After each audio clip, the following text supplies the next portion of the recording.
আসসালামু আলাইকুম। জি, আমার সামনে দেখতে পাচ্ছেন ডিজিটাল লাকড়ির ম্যাজিক চুলা আপডেট ভার্সন, একটা সিঙ্গেল চুলা। তো এলোমেলো করে রেখেছি আপনাদেরকে সুন্দর করে ভাঁজ করে দেখানোর জন্য। কি ফিট করতে পারে না, লাগাতে পারেন, আমি দেখাচ্ছি। প্রথমেই এই বার্নারটা বসিয়ে দেবেন এর মধ্যে। হ্যাঁ, এরপরে এই যেটা লাগিয়ে দেবেন এখানে, দেখেন লাগিয়ে দিলাম।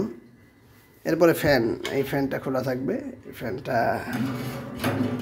খুলে রাখতে পারেন অথবা লাগিয়ে রাখতে পারেন। এই ফ্যানটা লাগিয়ে দিলাম, শেষ, কাজ শেষ। এরপরে লাকড়ি দিয়ে এখানে আগুন ধরাবেন, ফ্যানের লাইনটা দিয়ে দেবেন, এটা দিয়ে চার্জার দিয়ে, ঠিক আছে। চার্জারের এক মাথা এখানে লাগাবেন, আরেক মাথা চার্জারে লাগাবেন। আর থাকবে ব্যাটারি, কারেন্ট চলে গেলে ব্যাটারি এটা ইউজ করতে পারবেন, ঠিক আছে। আর এটা থাকবে কনভার্টার, এটা চার্জ দেওয়ার জন্য। তো কীভাবে চার্জ দিতে হয় আমাকে কেউ যদি না জানেন জিজ্ঞেস করবেন, আমি বলে দেবো ইনশাআল্লাহ।